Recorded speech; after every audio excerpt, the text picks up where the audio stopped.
Pour commencer un week-end de course, je mange des pâtes parce que voilà, c'est le régime du pilote, quoi.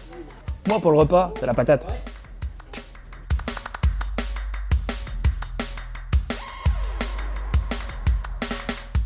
Et toi, Florian, c'est quoi ta préparation? On est dans le Gers, hein, confit de canard pour la deuxième manche du championnat de France ici à Nogaro. Et rassurez-vous, il y a aussi d'autres patrimoines. L'histoire à Nogaro, c'est d'abord une église du XIe siècle classée au patrimoine. Pas mal. Une arène mythique de 50 mètres de long. Oui, on a vérifié. Malheureusement pour nous, il n'y avait pas de vachette. Marguerite Marguerite Il y a aussi des vignes partout. Ouais, c'est prometteur. Bref, si on est là ce week-end, c'est pour lui le circuit Paul Armagnac, un tracé plein d'histoire. André, accueillir le Superbike, c'est quand même important pour vous ici à Nogaro. Oui, c'est important, disons, c'est même traditionnel, c'est historique, car on a été quand même le premier circuit à organiser l'Open. Et Jacques Boll, le président, l'a rappelé dernièrement. Et c'est un plaisir, d'autant qu'on a de bons pilotes et qu'on a un club. Je suis heureux de présider un club qui s'occupe des pilotes et qui essaye d'avoir des résultats. Et on a eu quelques champions. Malheureusement, on n'a pas gagné tous les titres, mais enfin, on est heureux de les recevoir. Sur le championnat de France Superbike, il y a pas mal de circuits, il y a Le Mans, il y a les Deux-Noms. Nogaro, il y a quand même quelque chose de particulier, on sent une atmosphère différente quand même. Oui, vous savez, l'histoire, et c'est elle qui fait ce que nous sommes. C'est-à-dire l'expérience, et puis on ajoute à ceci notre philosophie, qui est la convivialité. Ici, on s'occupe des pilotes. Les sidecaristes sont des amis. Les pilotes, on les met à leur place. On met la place en fonction de ce qu'ils ont besoin. Et c'est important.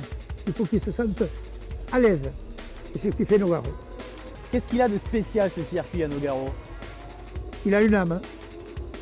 Parce qu'il a des dirigeants qui sont le matin à l'aube, jusqu'au soir au crépuscule, et qui sont au service du sport, que ce soit Fédération Moto, l'international, etc. On est là pour être au service et on s'en occupe. Et les horaires, on essaye de les calculer. C'est moi qui ai lancé l'idée d'interrompre entre midi et 2 heures les courses. Pourquoi? Parce qu'il faut laisser le temps au temps de manger, de voir les courses. Voilà, vous savez tous sur Nogaro, sa ville et son circuit maintenant place au sport. Qui de Kenny Forêt et Mathieu Larive pourra tenir tête au pilote local, un certain Jérémy Guardoni. Tout ça, on le saura ce week-end.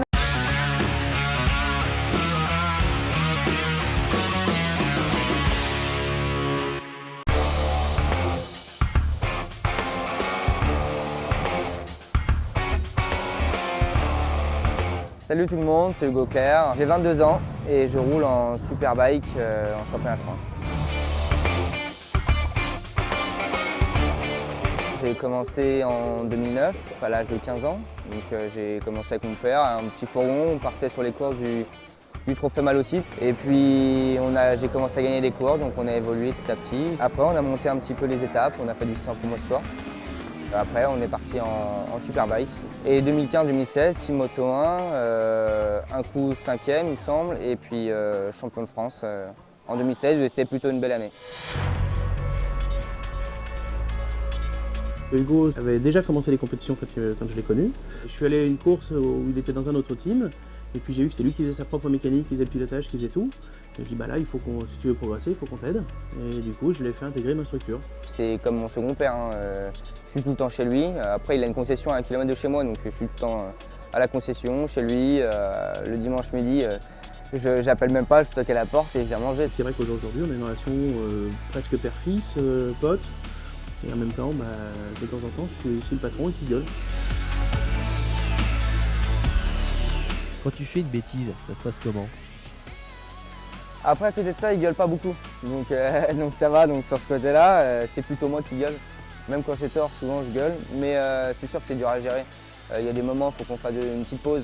Pendant une semaine, 2 semaines, on évite de se parler, on ne se voit plus trop. J'essaie de vraiment de faire la part des choses entre la personne et le pilote. C'est-à-dire que pour moi, j'ai beaucoup d'affection pour Hugo, Par contre, ça ne veut pas dire que de temps en temps, le ton ne monte pas entre nous et qu'il a été sur la sellette dans l'équipe aussi, parfois. Je suis un fort caractère et lui, il veut toujours avoir raison. Donc c'est compliqué. Après, ça gueule, hein. Tout simplement, ça gueule, on nous calme et puis je pars, je rentre chez moi et puis lui, il me parle plus pendant 3 jours, on se fait la gueule comme un couple.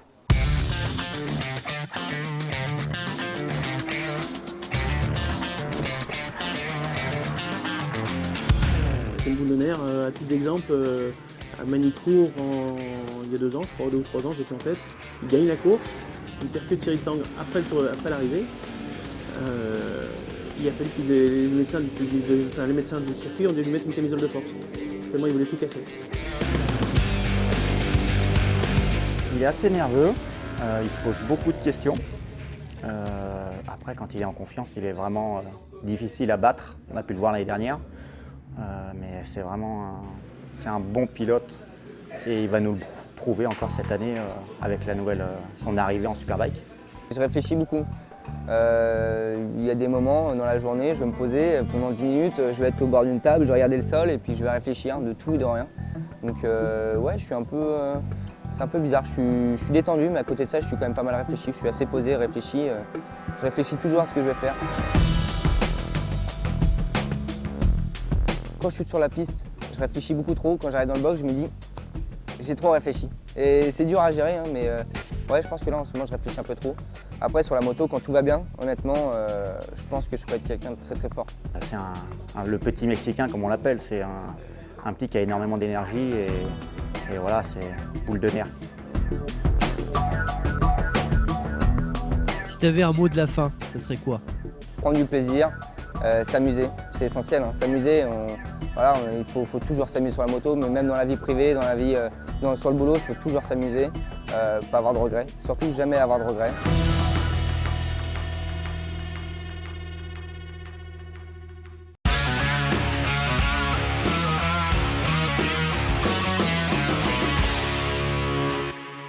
Bonjour à tous, quel plaisir de vous retrouver pour cette deuxième masterclass. Le principe, vous le connaissez, on vous emmène en immersion dans les coulisses du championnat de France Superbike. Aujourd'hui, on part à la découverte d'un monde de fous, un sport collectif. Bienvenue dans l'univers du sidecar.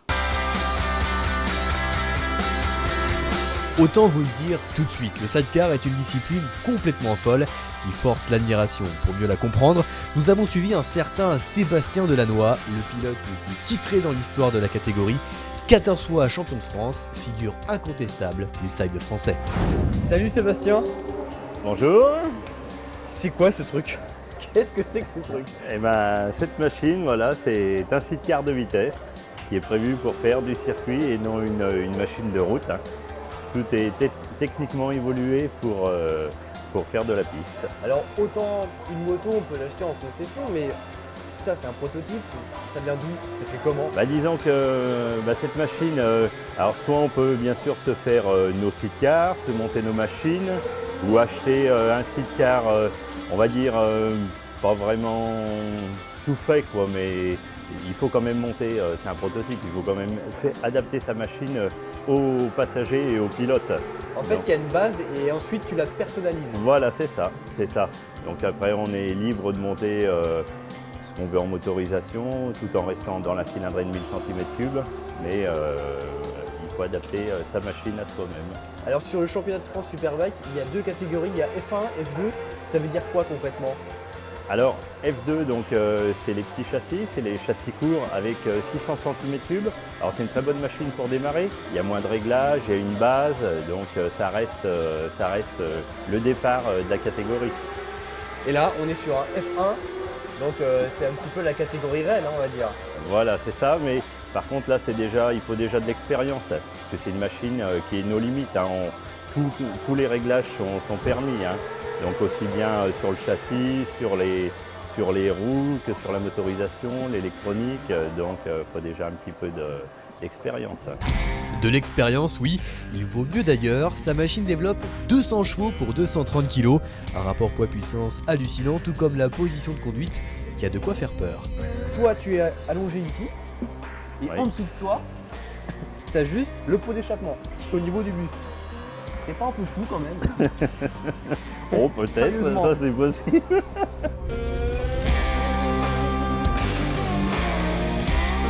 Le sidecar est surtout un sport d'équipe, nous allons très vite le comprendre. Sébastien nous a proposé de prendre la place du singe sur la piste de Nogaro. Comprenez le copilote, un poste primordial pour la stabilité du prototype en virage. Leçon express avec le coéquipier du champion de France, Kevin Rousseau. Kevin, comment on monte sur ce genre d'engin? Parce que je suis pas très rassuré comme ça. Alors je vais te montrer, donc dans les lignes droites c'est simple, tu tiens la poignée ici et tu te baisses au maximum pour l'aérodynamisme et voilà. Après quand tu vas arriver dans le droite, tu viens récupérer la première poignée, appuie là et la deuxième poignée pour aller chercher très loin pour pouvoir charger l'avant et l'arrière. Et dans les gauches, tu reviens et tu vas chercher au plus loin pour la stabilité aussi du side. Et après dans les lignes droites, hop, tu reviens comme ça. J'ai rien compris.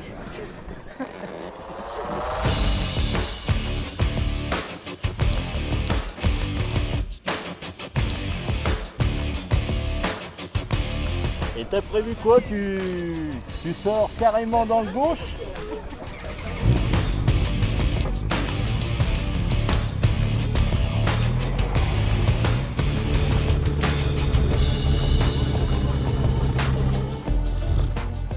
Voilà, pour l'instant ça va. Franchement, j'ai un peu les pétages quand même là.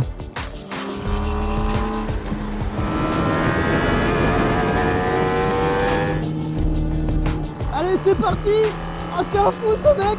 Accélération, c'est une violence.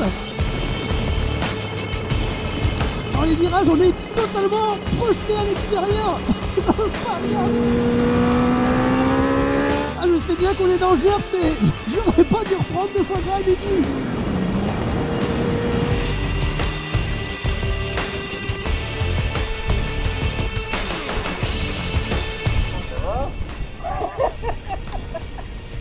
Le résultat était positif. Eh, vous êtes des grands malades, hein. Vous êtes des grands malades, quoi.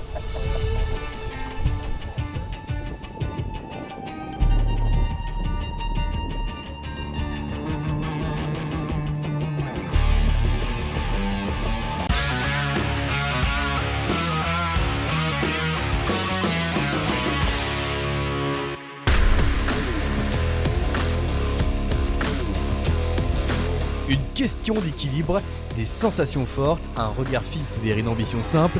La victoire gersoise Nogaro, écrin du sport mécanique, nous a comblés pour cette première journée où les chronos sont tombés. À ce niveau-là, on ne parle plus de précision mais de démonstration. Joris Singula est venu en force, leader incontestable des 2 séances qualificatives, même sur une piste légèrement humide le matin. Un ovni des pistes. Derrière, tous ont du mal à suivre. Charles Aubry fait le forcing, il termine 2e et 3e des séances chrono. Attention également à Hugo Japon en très grande forme sur piste sèche.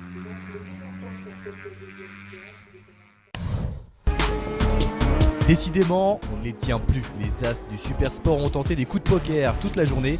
Roi de la première séance de justesse, un certain Hugo Casadessus qui fait le temps de référence le matin. Le joker se cache, Cédric Tangre qui revient de blessure, réalise le 7e temps et arrache la pole position l'après-midi. D'autres ont pourtant encore les cartes en main. Peter Polesso va partir 2e pour la première course du dimanche, suivi de Guillaume Antica, le valet des pistes. Louis Bull, après une chute sans gravité au tout début des essais chrono, est aussi de la partie. Messieurs, à demain, faites vos jeux.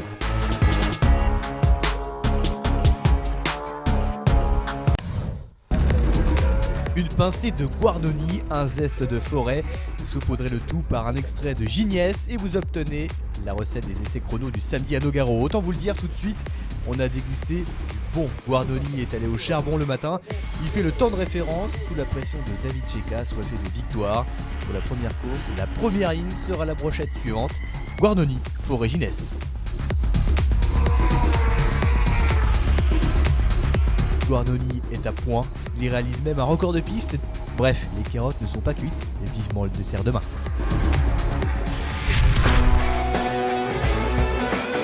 Ce n'est pas au vieux singe que l'on apprend à faire la grimace. 14 fois champion de France, Sébastien Delannoy est bien le king du sidecar.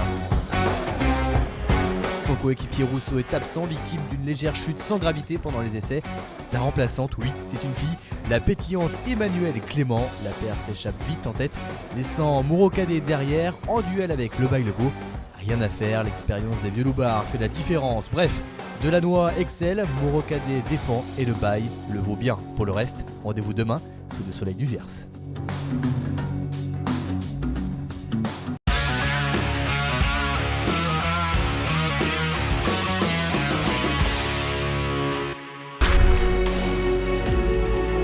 Inutile de se retourner la tête, une hirondelle ne fait pas le printemps, le chrono est une base, la course un autre instant, chaque détail, chaque position compte, chaque manche se dompte, à chaque fois c'est un peu la même histoire, un damier, Nogaro, des victoires, voici le résumé du Superbike, bref, un nouveau compte.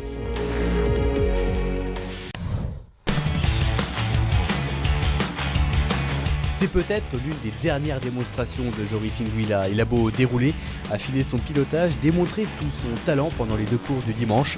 Les prochaines manches du championnat de France en pré-moto 3 risquent d'être beaucoup plus animées avec le retour d'un certain Clément Rouget. Hugo Chapon n'a pas non plus démérité, il termine bon deuxième du week-end, suivi d'un autre jeune loup assoiffé de victoire, Charles Aubry, vivement les deux noms.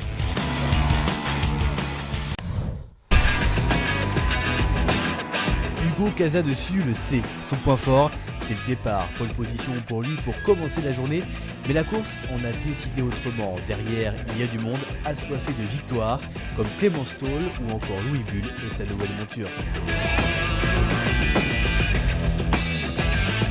Un peu de patience, il faut laisser le tangre au tangre. La Suzuki est dans le peloton, prête à rugir vers les premières places. Louis Bull, lui, perce le vent gersois seul devant, aspiration oblige, une seule seulement et le tigre tangre lui prend la victoire 2 fois pendant le week-end. Mais Loulou le sait, la Suzuki de Cédric ne sera pas très à l'aise à l'aide de nom dans quelques semaines. Derrière, on gère, on espère, on grappille de précieux points comme Guillaume Antiga. Les podiums du week-end se ressemblent donc, nul doute que Louis Bull aura sa revanche du côté de Nîmes à la fin du mois.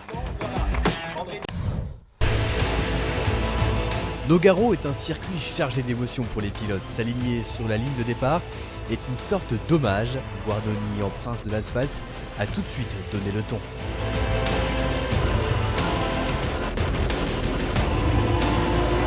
Il s'échappe vite, trop vite pour le renard des surfaces Kenny Forêt.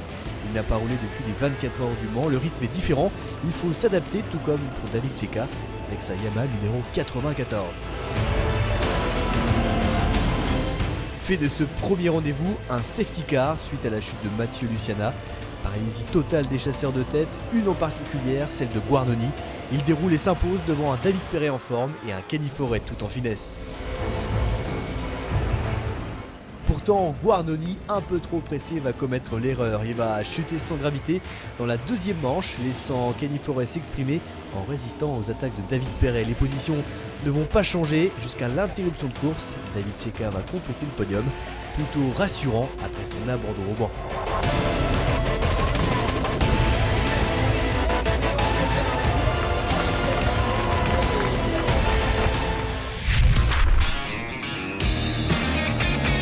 Il y a parfois des petites surprises qui perturbent une savoureuse routine. Delannoy Rousseau en deuxième position pendant quelques tours. Cela faisait quelques temps que l'on n'avait pas vu ça sur le bitume du championnat de France.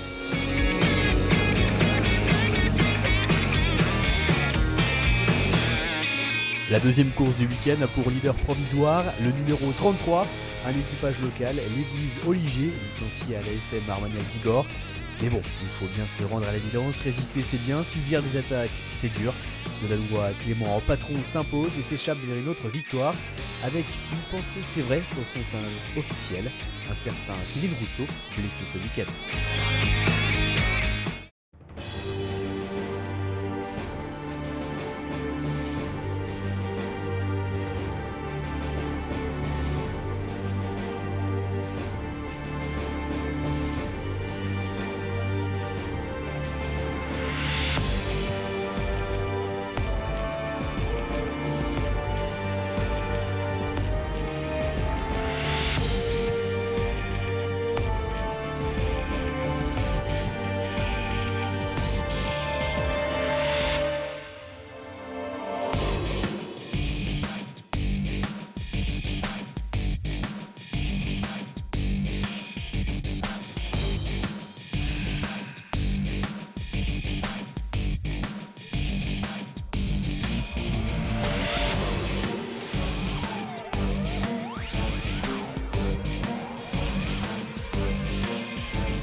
Après une belle étape dans le Gers à Nogaro, le championnat de France Superbike pose ses valises dans le Gard, place au circuit de Lédenon tout en relief pour de nouvelles batailles. Kenny Forêt, David Cheika ou encore Louis Bull, ils seront tous là. À vos agendas donc pour la 3e manche du championnat de France Superbike le 27 et 28 mai prochain à Lédenon.